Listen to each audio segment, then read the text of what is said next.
Las desigualdades sociales entre las mismas castas preveían la compensación debida por los servicios prestados.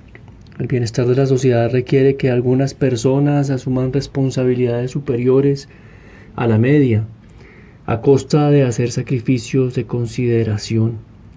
Aunque la mayoría de los jóvenes se embarcaran pronto en el matrimonio y el empleo, algunos deben posponer esas satisfacciones hasta unos 10 años a fin de prepararse para cumplir vocaciones exigentes.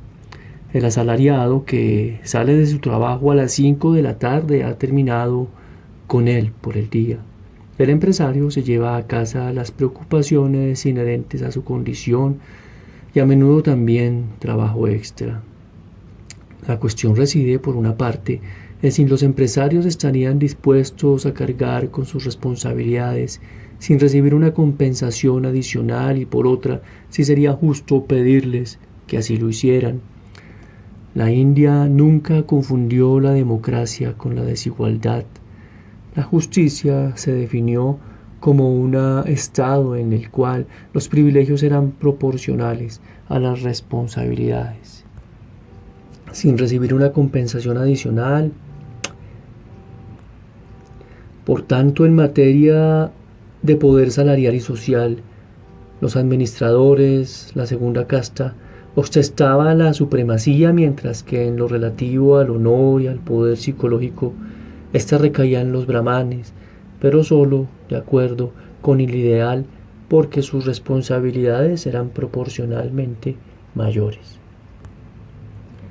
En exacta contraposición a la doctrina europea por la cual el rey no puede hacer nada malo, la opinión de la ortodoxia hinduista llegó casi a sostener que los shudras, las castas más bajas, no podían hacer nada malo, dado que sus miembros eran considerados niños, de los cuales poco puede esperarse.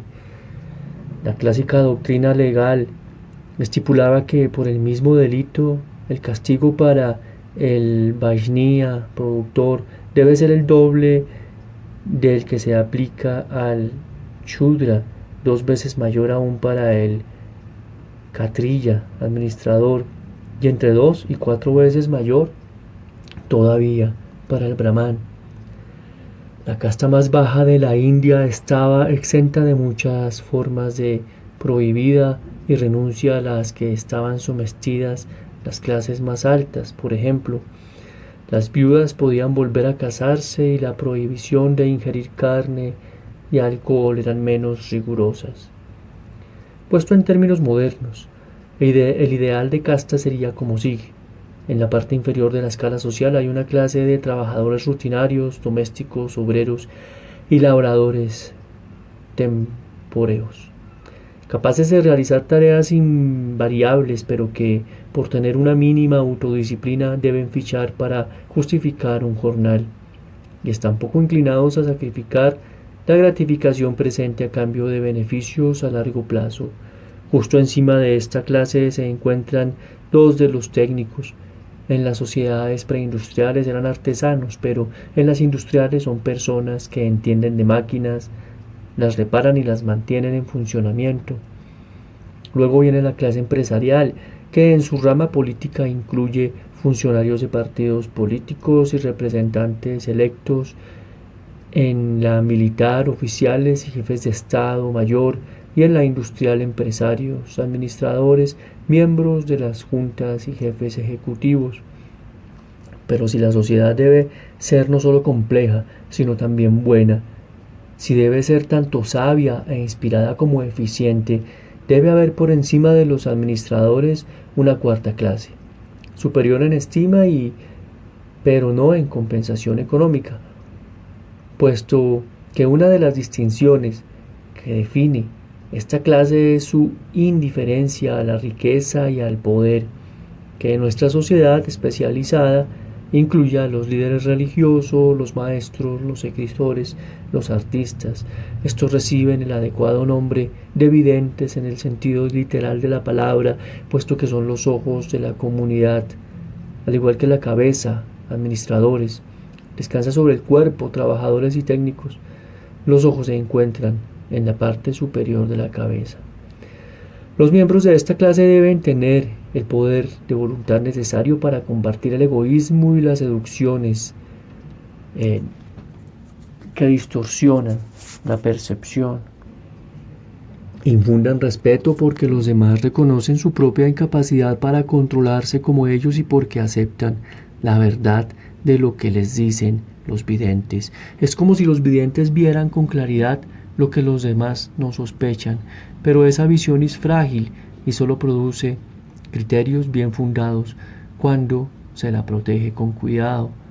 Dado que los videntes necesitan tiempo para reflexionar con serenidad, deben estar protegidos de las vicisitudes de la vida diaria que confunden y obnubilan la mente, al igual que un navegante debe estar libre de remar en el banco de la galería o de alimentar la caldera a fin de poder observar las estrellas para mantener el barco en el derrotero correcto.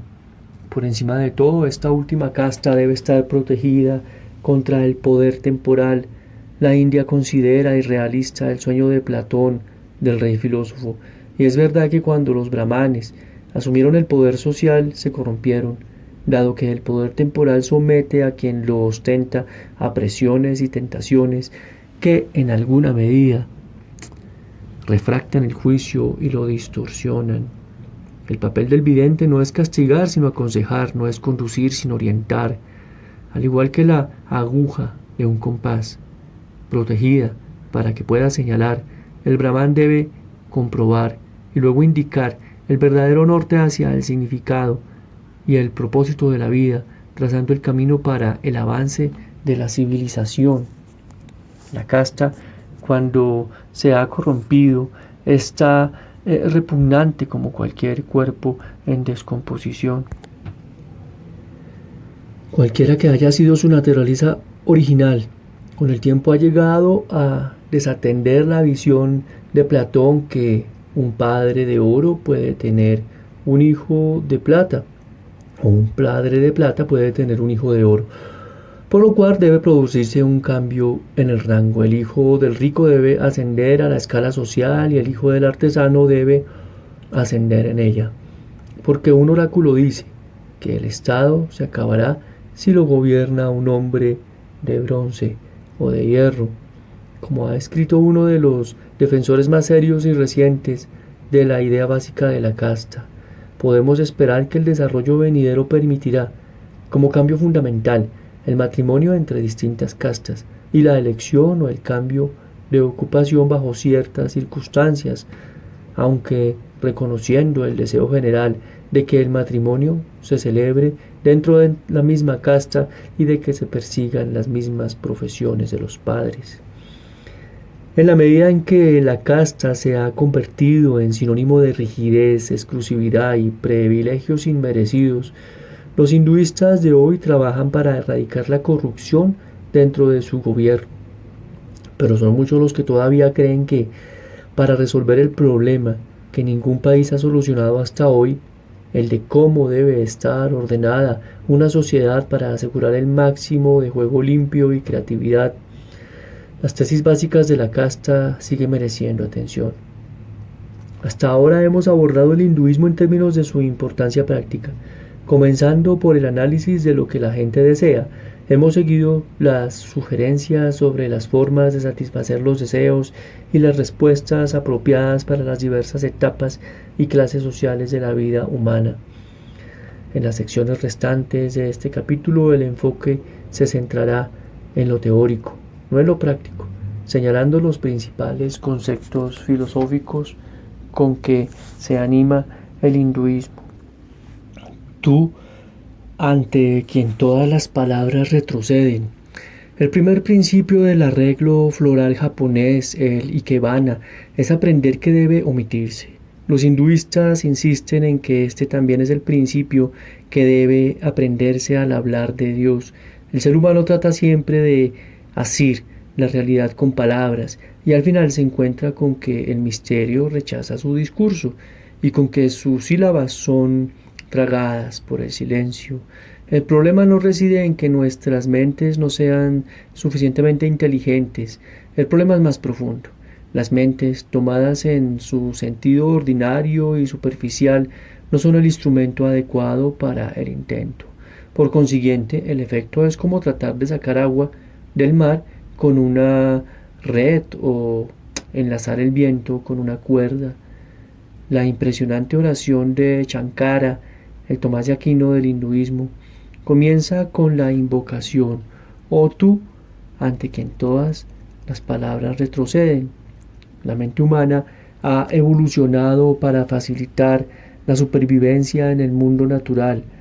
Está adaptada para ocuparse de objetos finitos, pero Dios, por el contrario, es infinito y es un ser de un orden completamente diferente del que nuestras mentes pueden abarcar. Esperar que nuestras mentes puedan asir el infinito es como pedirle a un perro que entienda la ecuación de Einstein con la nariz. Pero esta analogía se torna engañosa si apuntada hacia otra dirección. Sugiere que nunca podemos conocer a Dios abismal. Los ejercicios de yoga que hemos visto son caminos precisamente diseñados para conocerlo. Sin embargo, el conocimiento a que nos conducen trasciende el conocimiento de la mente racional. Se eleva a las profundidades oscuras pero deslumbrantes de la conciencia mística, la única descripción literalmente precisa del impenetrable, de la cual es capaz la mente común es neti, neti, no esto, no esto. Si usted puede recorrer el universo a lo largo y a lo ancho, diciendo no esto, no esto, a todo lo que ve y concibe, lo que queda será Dios.